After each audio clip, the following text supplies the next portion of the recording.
নদী হোক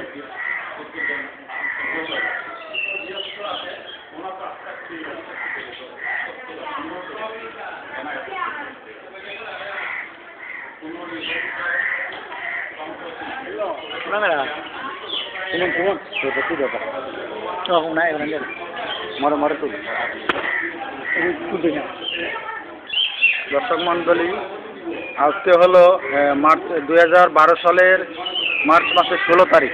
আজকে বাংলাদেশের সিলেট জেলার মাসিমপুরের গোপীনাথ জিওর আখড়ায় মাসিমপুরস্থ বিকাশ সিংহের স্বর্গীয় পিতা বিনোদ সিংহের মৃত্যুবার্ষিকী পালন করা হচ্ছে। সেই উপলক্ষে আজকে বিকালবেলায় ধর্মীয় অনুষ্ঠান হবে। এখন আমি আপনাদেরকে ধর্মীয় অনুষ্ঠানে নিয়ে যাব।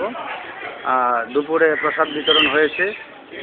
আমরা আজকে ধর্মীয় আলোচনা তার আত্মার উপলক্ষে, মৃত আত্মার সদ্গতির উপলক্ষে গীতা পাঠ ধর্মীয় আলোচনা করছি বাংলাদেশের সিলেট জেলার মাসিমপুরের গোপীনাথ মন্দির থেকে।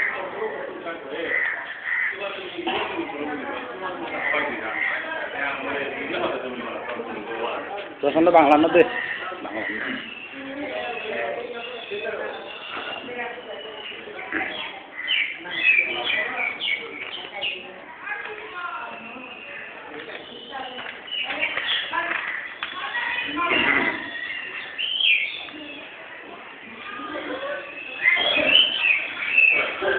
যস্য এতুয়েরকম তন্মে ব্রুহি সুনিশ্চিতম।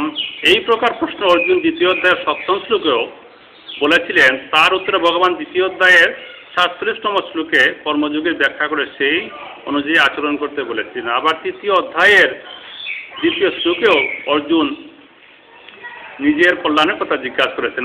বারে বারে অর্জুন এই কথাগুলো ভগবানকে বারবার উপস্থাপন করতে, ভগবান আমাকে সুনিশ্চিতভাবে, ভালোভাবে, উত্তমভাবে বলে দাও আমার জন্য কোনটা কল্যাণকর হবে, কোন মার্গটা অবলম্বন করলে আমার কল্যাণ হবে, এটা ভগবানকে অর্জুন বারবারে জিজ্ঞাসা করতেছেন। যার উত্তরে ভগবান তৃতীয় অধ্যায়ে 30তম শ্লোকে নিষ্কাম, মমতাশূন্য এবং সুখ শূন্য হয়ে যুদ্ধ করার উপদেশ দিয়েছিলেন।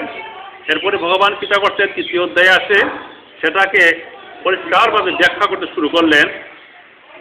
এখানে উপরোক্ত পদগুলিতে অর্জুন জিজ্ঞাসা করেছেন, তার উত্তরে ভগবান বলেছেন কর্মযুগ শ্রেষ্ঠ। কর্মযুগটা ভগবান বলতেছেন এই জ্ঞানযুগ কর্মযুগটা শ্রেষ্ঠ। কর্মযুগ অনায়াসে সংসার বন্ধন হতে মুক্ত হন। ভগবান বলতেছেন তুমি যদি কর্মযুগ অবলম্বন করো তাহলে কর্মের মাধ্যমে তুমি সংসার বন্ধন হতে সহজে তুমি মুক্ত হতে পারবে। এটাই ভগবান সিদ্ধান্ত দিয়ে গেলেন যে অর্জুনের যেটা জানতে চেয়েছিলেন সেটা ভগবান উত্তর দিয়েছে কর্মযুগের মাধ্যমে তুমি অতি সহজে আমাকে পেতে পারো এবং সংসার বন্ধন হতে মুক্ত হবে। এই প্রশ্ন উত্তর দিয়ে জন্য ভগবান কর্মযুগ ব্যক্তি রেখে সংসার যুগের সাধনে সিদ্ধি লাভ করা কঠিন। কেন সহজ করলেন যে মাধ্যমে জ্ঞান যদি কর্মযুগ অবলম্বন না করো তাহলে অন্য দুটি মার্গ অবলম্বন করো তাহলে খুবই কঠিন এবং সংসার বন্ধন হতে খুব কঠিন। আমরা কি যদি কর্মযুগ অবলম্বন করবে তাহলে কর্মের মাধ্যমে করে পাবার সহজে পাবার। কিন্তু কর্মযোগী সত্তর ব্রহ্মপ্রাপ্ত হন এই কথা বলে ভগবান অর্জুনকে যেন বলেছেন যে কর্মযোগী অর্জুনের পক্ষে সত্য এবং সহজে ব্রহ্মপ্রাপ্তি হন। ব্যবহার ছিল যে অর্জুনের যে কর্মযুগেই সবথেকে উত্তমান এবং ভগবানকে অতি সহজে পাওয়া যায়, যেখানে কোনো কিছু চর্চা করা না, সাধন করা লাগে না, কোনো কিছু করা লাগে না, অতি সহজে ভগবানকে পাওয়া করে কর্মযুগের মাধ্যমে।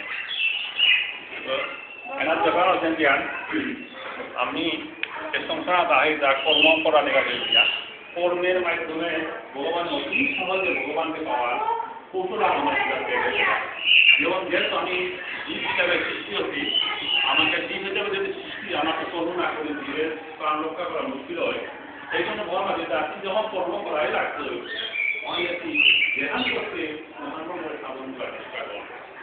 অনেক কথা এই পথে মনে একটু সহজ লাগে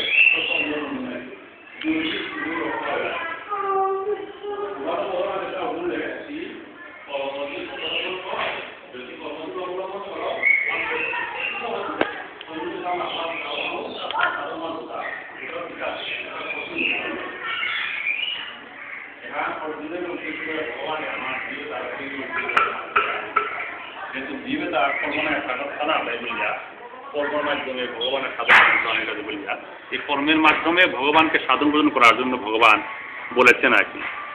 অর্জুনের মনে প্রধানত নিজ কল্যাণের আকাঙ্ক্ষাই ছিল।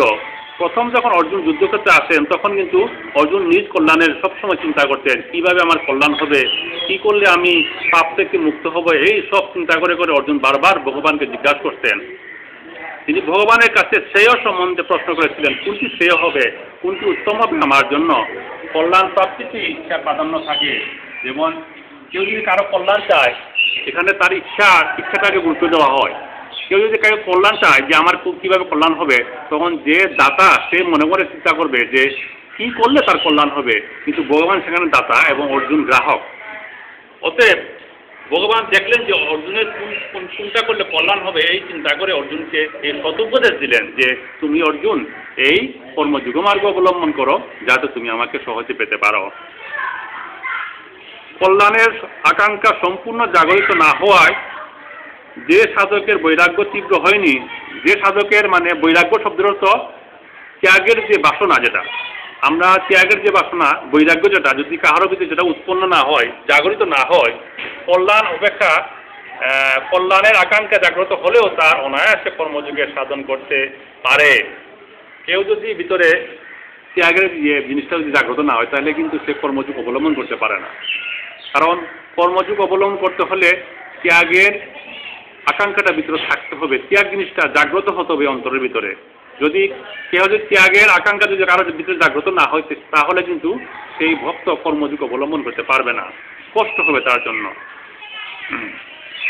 অর্জুনের হৃদয়ে ভোগের সম্পূর্ণ বৈরাগ্য জাগেনি, অথচ তার নিজ কল্যাণের ইচ্ছা বর্তমান। সেই জন্য তিনি কর্মযোগের অধিকারী। এই অর্জুনের অবস্থান দেখিয়ে ভগবান আচার্য এই অর্জুন কি কর্মযোগী অবলম্বন কর।